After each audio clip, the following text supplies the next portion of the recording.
계속하여서 코로나 상황 가운데에서 어떻게 하나님 앞에 건강한 영성을 유지할 수 있을 것인가 하는 부분들에 대하여서 같이 고민하고 그리고 또 찾아가는 시간들을 갖고 있는 것으로 알고 있습니다.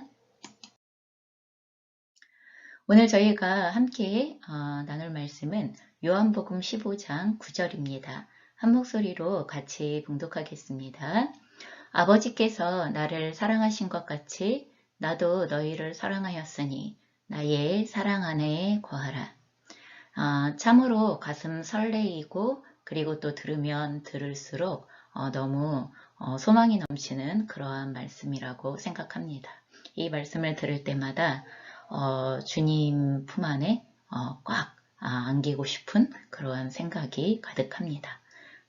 혹시 여러분은 어떠신지 모르겠습니다. 오늘 제가 함께 나눌 목차는 이렇습니다. 세 가지 측면에 있어서 함께 이야기를 나눠보려고 합니다. 흐름을 잘 따라오면서 같이 공감해 주시고 그리고 또 공유해 주시면 좋겠습니다. 자, 누구나가 다 외로움의 자리들을 가지고 있습니다. 외롭다고 생각되어지는 감정은 어떤 자리냐 하면 아무도 나를 이해하지 못해. 아무도 나를 공감하지 못해. 누구도 나처럼 생각하거나 아니면 나처럼 느끼지 않아. 아니면 누구도 내가 생각하고 고민하는 것에 대하여서 함께 그렇게 공감해 줄 수 있거나 동참해 줄 수 없어. 이런 생각을 하게 되어질 때 저희가 외롭다는 감정 그리고 외로움이라는 단어를 떠올리게 되어집니다. 그런데 이 단어가 많은 사람들에게 있어서는 굉장히 특별하고도 그리고 큰 자리를 차지하는 것도 같습니다. 그런데 조금만 더 깊게 생각해 보면 실제로 외롭다라는 이 자리 그리고 이 단어는 인간이면 너무나 당연한 자리라는 것을 저희가 생각해 볼 수가 있습니다. 왜 당연한 자리입니까? 나는 세상에 단 한 명이기 때문입니다. 어떤 사람들도 나와 같은 사람들이 없다는 것입니다. 나와 같지 않다라는 말은 다른 말로 이야기하여서 다른 사람들은 나를 잘 이해하기가 어렵다는 거죠. 다른 사람들은 나처럼 생각하지도 그리고 나처럼 느끼지도 않는다는 것입니다. 똑같은 상황과 환경이 발생되어진다고 하여서 내가 생각하고 느끼는 것처럼 그 사람들도 그렇게 생각하고 느낄까? 이렇게 한 번만 바꿔서 생각해 보시면 금방 알 거예요. 어느 부분에 있어서 같은 공감을 가지게 되어지는 부분도 있겠지만 사실 100% 내 생각이 네 생각과 같고 네 생각이 내 생각과 같아. 이럴 수 있는 사람은 세상에 단 한 명도 없다는 것을 저희는 경험하게 되어집니다. 그래서 결국 누구도 날 모른다고 이렇게 이야기할 수 있고 또 그것이 당연한 것이죠. 왜요? 하나님께서 너와 나를 그렇게 만들었기 때문입니다. 우리는 어떤 특별한 이유가 있기 때문에 나와 너 사이에 벽이 있고 그리고 단절되어짐이 있는 것 같다고 이렇게 생각합니다. 하지만 근본적으로 나와 너 사이에 실질적으로 다른 어떠한 벽이 존재하지 않는다 하더라도 우리는 본래부터가 하나님께서 우리를 지어주셨을 때부터가 나는 나이고 너는 너이기 때문에 너의 독특성 그리고 나의 독특성을 인정하기 시작할 때 우리는 누구도 100% 서로가 서로에 대하여서 공감할 수 있거나 100% 서로가 서로에 대하여서 받아들일 수 있거나 인정할 수 있거나 이러한 모습으로 지음받지 않았다는 것을 기억해 보셔야 합니다. 이건 이상한 것이 아닙니다. 하나님께서 우리 한 사람 한 사람을 그렇게 지으신 것이죠. 그럼에도 불구하고 우리가 그 누군가에 대하여 공감할 수 있거나 그리고 같은 생각이나 그리고 또한 같은 느낌을 경험할 수 있다면 그것은 내가 너와 같기 때문이 아닙니다. 그것은 왜 그러냐 하면 내 안에 하나님이 계시고 그리고 네 안에 하나님이 계시기 때문입니다. 고린도전서 2장 11절에 이런 말씀이 있습니다. 사람 속에 있는 그 사람의 영이 아니고서야 누가 그 사람의 생각을 알 수 있겠습니까? 그런데 놀랍게도 나도 영적인 존재이고 그리고 너도 영적인 존재인데 나의 영은 영으로서 영이신 하나님과 교제합니다. 그리고 너는 너의 영으로서 예, 동일하게 영이신 하나님과 교제를 하게 되어질 때 하나님께서 나를 아시고 그리고 하나님께서 너를 아시는 이와 같은 하나님의 영이 나를 아시고 너를 안다는 이 전제 속에서 우리는 내가 너를 공감할 수 있고 또한 네가 나를 공감할 수 있는 이 영역이 생기게 되어지는 것입니다. 그래서 저희가 에베소서에서는 이런 말씀이 있습니다. 하나님께서 예수 그리스도로 인하여서 모든 만물이 예수 그리스도 안에서 통일되게 하려 하심이라 라는 이런 말씀이 있습니다. 예수 그리스도 안에서 통일되어진다? 이게 무엇을 말하는 것입니까? 내가 예수 그리스도를 주라 시인하는 삶, 그리고 또한 네가 예수 그리스도를 주라 시인하는 삶 속에서 나와 너는 같지 않지만 하나님은 한 분이시기 때문에 한 분이신 하나님께서 나를 다스리시고 그 동일한 한 분이신 하나님께서 너를 다스리실 때 신실하시고 변하지 않으시며 그리고 지속적이시고 그리고 언제나 그 동일하신 진리를 가지고서 다스리시는 하나님이시기 때문에 나를 향한 다스림이 너를 향한 다스림이 같기 때문에 거기에서 우리가 예수 그리스도 안에서 통일되어짐이 일어날 수 있다고 그렇게 말씀하시는 것입니다. 내가 너를 다 알아서, 네가 나를 다 알아서, 아니면 내가 너를 다 맞춰주어서, 아니면 네가 나를 다 맞춰주어서 이러한 문제가 아니라는 것이죠. 외로움의 문제 역시도 마찬가지입니다. 사람이라면 아무도 나를 모른다라는 이와 같은 자리가 존재하는 것은 이상한 것이 아니라 당연하다는 것을 여러분 우리는 자연스럽게 받아들이시면 좋겠습니다. 그럼에도 불구하고 그 외로움이라는 나만의 내가 독특하기 때문에 나만이 가지고 있는 그 나의 독특함의 자리들을 하나님께서 알고 계시기 때문에 그 하나님과 교제하는 사람 누구라 하더라도 나의 독특성에 대하여서 하나님 때문에 알게 되어질 수 있는 이와 같은 공유함의 자리가 존재하기 시작할 때 우리는 한 몸, 한 뜻, 한 영이라는 공동체를 이루게 되어지고 그리고 또한 교제권이 형성이 되어지고 공유할 수 있는 어느 범주가 생기게 되어진다는 것을 기억하셔야 합니다. 그래서 외로움, 아무도 나를 모른다. 이건 슬픈 일이 아닙니다. 슬픈 일이 아니라 마땅히 받아들여야 하는 자리이고 하나님이 그 자리를 외로움 자체로 남겨두시는 것이 아니라는 것을 기억하셔야 합니다. 그런데 우리가 한 가지 더 생각해 보아야 할 것은 정말 내가 혼자냐는 거죠. 정말 내가 혼자입니까? 내가 독특하기 때문에 정말 내가 혼자입니까? 하나님께서는 그렇게 말씀하시지 않죠.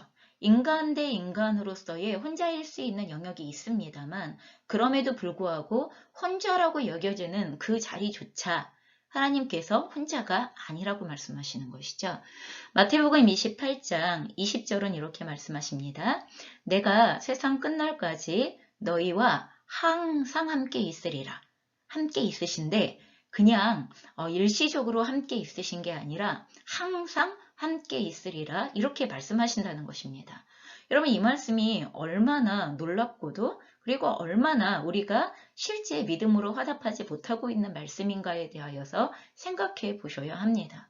나 너무나 외로워요 라고 이렇게 생각하고 있을 때 하나님께서는 내가 네 옆에 있잖아. 내가 네 안에 있잖아. 라고 하나님은 그 안에 계시는 분으로서 우리에게 다시 자각하게 하시고 그리고 또한 우리의 마음을 두드리시는 것을 우리는 경험하게 됩니다. 그의 성령을 우리에게 주심으로 우리가 그 안에 거하고 그가 우리 안에 거하시는 줄 아느니라. 예수님께서 내가 항상 세상 끝날까지 너희와 함께 있을 것이라고 약속하셨던 내용을 지키시기 위하여 우리에게 취하신 방식이 무엇입니까? 우리에게 성령을 주시는 것이죠. 그래서 그 성령께서 우리 안에 거하심을 통하여서 예수 그리스도께서 우리 안에 함께 거하시는 방식을 취하셨습니다. 그래서 이 말씀을 우리가 진짜로 믿기 시작할 때 내가 외롭다고 생각되어지는 그 시간조차 우리는 더 이상 그것이 외로움의 자리가 아니라는 것을 경험하게 됩니다. 주님 여기 계십니다. 주님 이곳에 계십니다. 저와 함께 하십니다. 그런데 주님이 함께 하시는 삶, 문제는 이게 더 어렵다는 것입니다. 그냥 혼자이면 내 편할 대로, 혼자이면 그냥 나의 육체가 원하는 대로의 삶을 살아갈 수 있는 그런 시간들이 주어지는 것 같습니다. 외로움이라는 고통도 있지만 그 외로움이라는 고통을 사실은 또 다른 내가 원하는 방식으로 채워가기를 원하는 또 다른 몸부림을 칠 수 있는 그런 여지가 있을 텐데, 근데 내가 혼자 있는 것이 아니라 주님과 함께 있다고 이야기하실 때 어쩌면 우리는 그 외로움의 자리가 더 이상 내가 생각하는 외로움으로서의 고통이 아닌 더 어렵게 여겨지는 자리가 될 수 있다는 것입니다. 왜 그렇습니까? 은밀한 자리, 홀로 있는 자리. 근데 혼자 있지 않아요. 그럴 때 오는 어려움이 어떤 것입니까? 나 어떻게 해야 하지? 이런 생각이 든다는 거예요. 진짜 주님과 함께 있음을 믿을 때, 그래서 나 어떻게 해야 하지? 하는 것에 대하여서 새로운 부담감이, 그리고 새로운 그 밀려오는, 내가 그 누군가와 단둘이 있는 것에 대하여서, 해본 적이 없을 때, 아니면 익숙하지 않을 때, 혹은 배워본 적이 없을 때 오는 그 부담감이 갑자기 밀물처럼 막 밀려오기 시작하는 이러한 나의 생각과 나의 마음을 내가 접하게 되어진다는 것입니다. 그럴 때 이게 훨씬 더 어려워, 이런 생각이 들죠. 실제로 주님께서 우리와 함께 하신다고 이야기할 때 그것을 진짜 받아들이면 우리의 마음이 진짜 어려워질 수 있습니다. 왜 그러냐 하면 우리가 일반적으로 사람들과의 관계 안에서 우리가 그 관계를 맺을 때 사용하는 일반적인 방식이 무엇이냐 하면 페르소나를 갖게 되어지는 것입니다. 그럼 페르소나라고 이야기하는 것은 내가 그 누군가로부터 사랑을 받고 싶기 때문에 다른 사람들로부터 사랑받기에 합당한 모습의 나를 꾸미는 것입니다. 그래서 그 다른 누군가로부터 사랑받을 수 있는 나의 모습이라는 것을 스스로가 꾸며서 거기에 가면을 쓰기 시작하는 것을 우리가 페르소나라고 그렇게 이야기를 합니다. 그래서 이 페르소나는 다른 말로 이야기하면 남에게 보여줄 수 있는 내 모습, 보여주고 싶지 않은 부분들이 있는 것을 다 치워버리고 보여줄 수 있는 내 모습, 그리고 보여주고 싶은 내 모습을 내가 만들어내기 시작하는 것입니다. 때로는 나의 속마음과 그리고 다른 모습으로 치장하고 연기를 해서라도 다른 사람들에게 바람직한 이미지의 나를 보여주고 싶어하는, 여러분, 이것을 만들어내는 것, 여러분, 그게 우리가 페르소나이고, 그럴 때 우리는 가면을 쓰기 시작합니다. 그래서 많은 사람들이 다른 사람들과의 외형적인 관계를 맺기 시작할 때 가면을 쓰고 관계를 맺습니다. 그리고 그 사람과의 관계가 끝나고 나면 그 가면을 벗어 던지죠. 그래서 사실 그 가면을 벗어 던지는 자리가 보통 어디냐 하면 나 혼자 있는 자리입니다. 다른 사람들과 함께 있지 않는다고 여겨지는 나 혼자만의 자리 가운데 들어가게 되어질 때 그 모든 가면들을 벗어 던지게 되죠. 대부분 이 가면의 내용을 저희가 치유하시는 은혜에서는 뭐라고 표현하냐 하면 초인적인 자아다라고 이렇게 설명을 하고 있습니다. 이 초인적인 자아는 다른 사람들과의 관계 속에서 내가 그 사람들에게 수용되어지고 싶고 그리고 사랑을 받는 독특한 존재가 되고 싶은 생각에서 나의 이상적인 자아의 이미지를 형성하는 것입니다. 원래 나는 이런 사람이야. 그리고 원래 나는 이런 사람이어야 해. 라고 생각하는 그것이 정서적인 것, 감정적인 것에 있어서, 이성적인 것에 있어서, 외모적인 것에 있어서, 아니면 어떠한 습관적인 부분들에 있어서 이것들을 이랬으면 좋겠는 나의 모습. 다른 사람들이 나를 이런 모습으로 보아주었으면 좋겠다고 생각하는 그런 모습. 그래서 거기에는 내가 원하는 모든 이상향의 내용들이 다 함께 포함이 되어져 있는 나의 모습. 그래서 그 인격을 초인적인 자라고 이렇게 이야기를 붙이게 되는 것입니다. 그래서 이 인격은 내 입장에서 볼 때 굉장히 환상적인 인격이고 자아입니다. 실제 내 모습은 그게 아니지만 다른 사람들에게 보여지는 모습은 그런 모습이라는 것입니다. 우리가 이 모습을 통하여서 다른 사람들이 나를 그런 사람으로 이해해주고 받아들여주고 그리고 또한 인정해주기를 원한다는 것입니다. 얼마 전에 어떤 분께서 저에게 연락을 주셨습니다. 그리고 나서 저에게 질문을 하셨습니다. 제가 소개팅을 하게 되어졌습니다. 그런데 그 소개팅을 하는 그분과 이제 처음 만남을 가지려고 하는데 제가 사실 그동안 소개를 받고 이렇게 톡으로 몇 번 이야기를 대화를 나누게 되어졌습니다. 그래서 사실 걱정이 됩니다.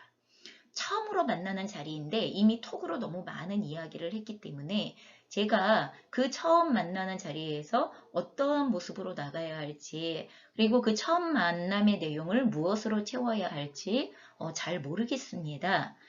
저를 만나고 나서 그분이 저에 대해서 실망을 할까봐 제가 좀 두렵습니다. 그럼 이렇게 저에게 조언을 구하는 내용이었습니다. 그때 제가 전달한 내용이 무엇이냐 하면 진실하십시오. 그분에게 꾸며진 당신의 모습에 대하여서 보여주려고 하지 마십시오. 당신이 어떤 사람인가에 대하여 진실되어진 당신의 모습을 보여주는 것이 가장 중요합니다. 설사 그 진실되어진 나의 모습이 그 사람의 입장 가운데에서 수용할 만한 내용이 아니고 그리고 혹시 호감을 느낄 만한 내용이 아니며 그리고 내가 기대했었던 모습이 아니라고 생각되어지는 모습이라 하더라도 그럼에도 불구하고 꾸며진 그 사람에게 수용받기 위하여 그 사람이 이렇게 하면 좋아할 거야 라고 생각하는 그 어떤 내용으로 꾸며진 내용으로 그 사람 앞에 서는 것을 시작하지 마십시오. 그렇게 되어지면 처음부터 거짓되어진 관계가 형성이 되어지기 때문에 거짓되어진 관계 속에서 아무리 좋은 모습이 형성되어진다 하더라도 그것은 또 다른 불안함과 또 다른 두려움과 그리고 또 다른 무너질 것에 대한 두려움에서부터의 관계를 형성하게 되어지기 때문에 건강한 관계로 발전되어지기가 매우 어렵습니다. 라고 이렇게 제가 조언을 드렸습니다.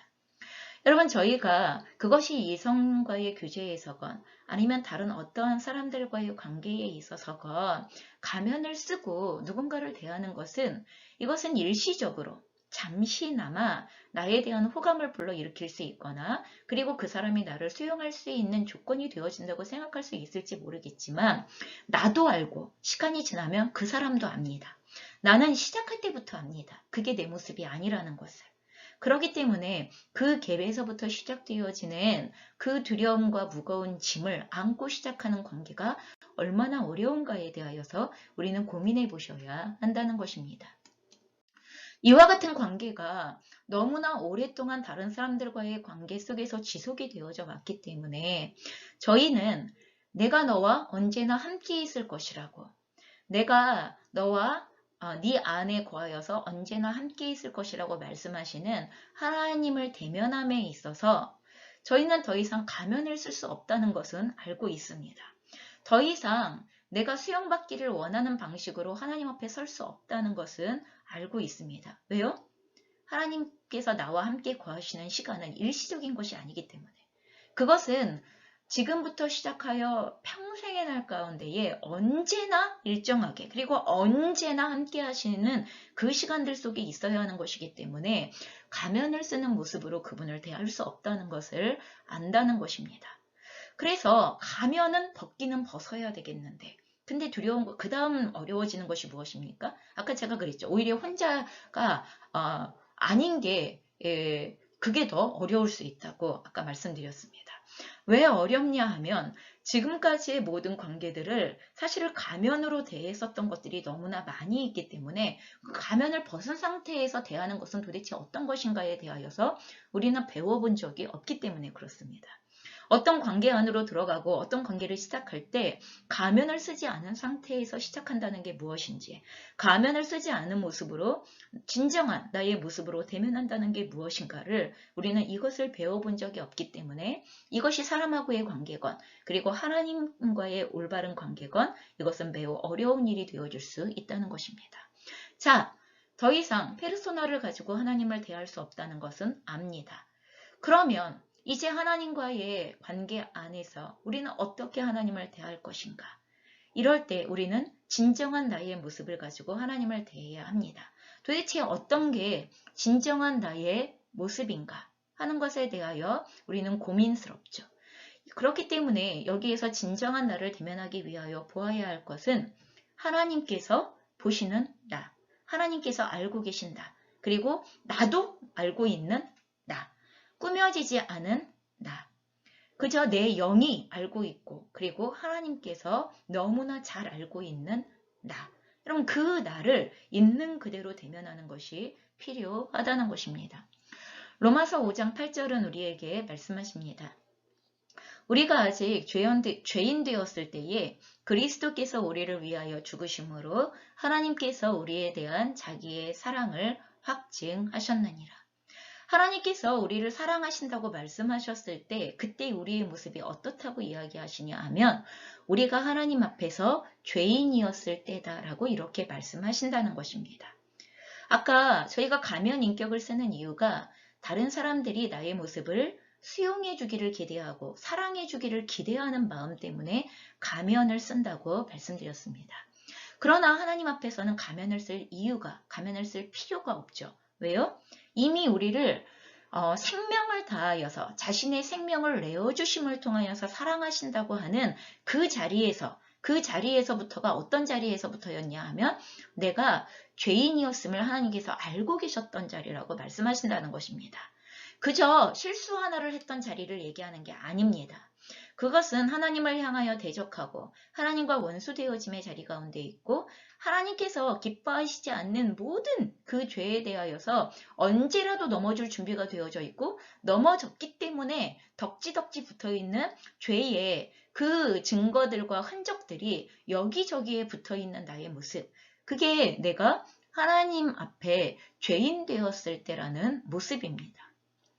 하나님은 나에 대하여서 착각하지 않으십니다. 있는 나의 모습 그대로를 알고 계십니다. 억지로 꾸며댈 필요 없습니다. 있는 나의 모습 그대로를 알고 계시지만 그러한 나의 모습을 아시는 바로 그 자리에서부터 하나님께서 자신의 생명을 맞바꾸어 나를 사랑하셨다고 이렇게 말씀하십니다. 그래서 그 하나님의 사랑 안에서 우리는 스스로가 인정해야 되죠. 아가서 1장 5절에 이야기합니다. 예루살렘 딸들아 내가 비록 거무나 아름다우니 게달의 장막 같을지라도 솔로몬의 휘장과도 같구나. 무엇을 말하는 것입니까? 내가 비록 거무나 나 죄인이라는 것입니다.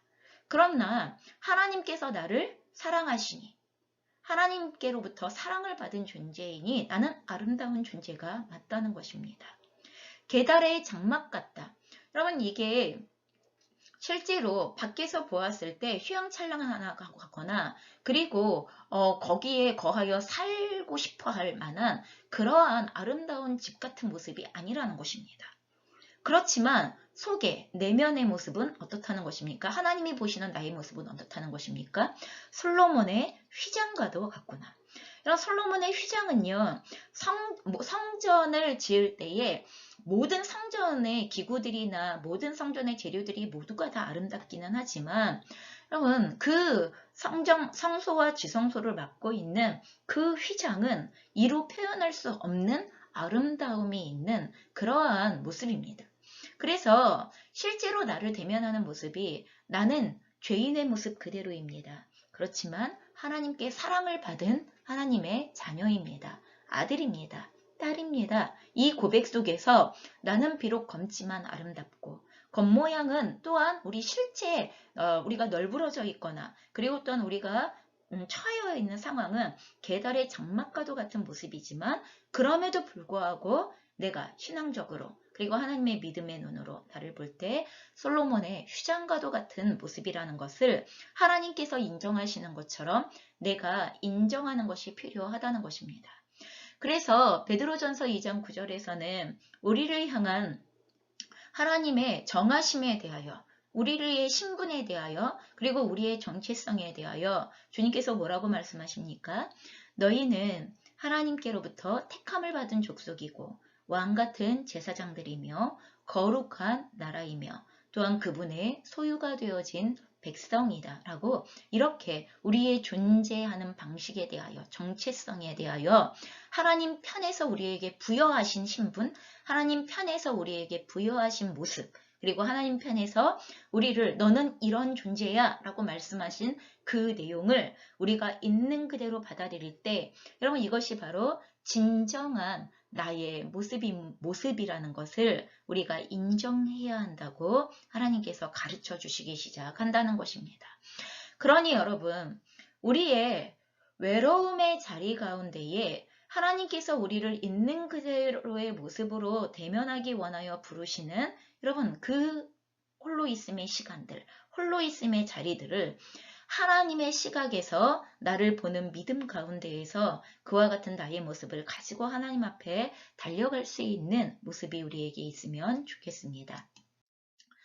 자, 이와 같은 하나님의 부르심 가운데 우리가 서기 시작할 때 우리는 더 이상 거짓 관계의 위험 가운데에 놓여져 있었던 우리들의 모습으로부터 벗어나오게 되어집니다.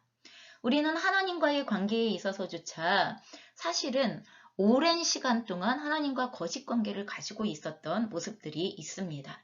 이사야 29장 13절에서 이야기하고 있는 것처럼 하나님께서 우리에게 하나님의 백성들에게 말씀하십니다. 이 백성이 입으로는 나를 가까이 하며 입술로는 나를 공경하지만 그들의 마음은 나에게서 멀리 떠났나니 그들이 나를 경외함은 사람의 계명으로 가르침을 받았을 뿐이니라.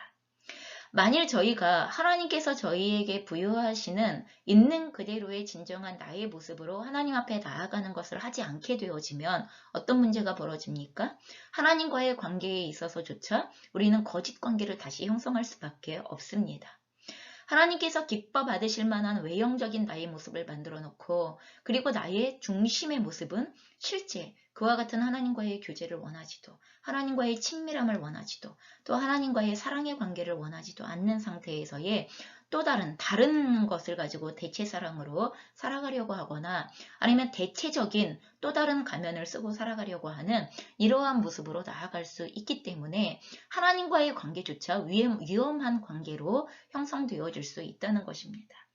하나님과의 관계가 이렇게 형성되어지면 우리는 하나님과 함께 있는 게 부담스럽습니다. 끊임없는 두려움 가운데 노출되어질 수밖에 없습니다.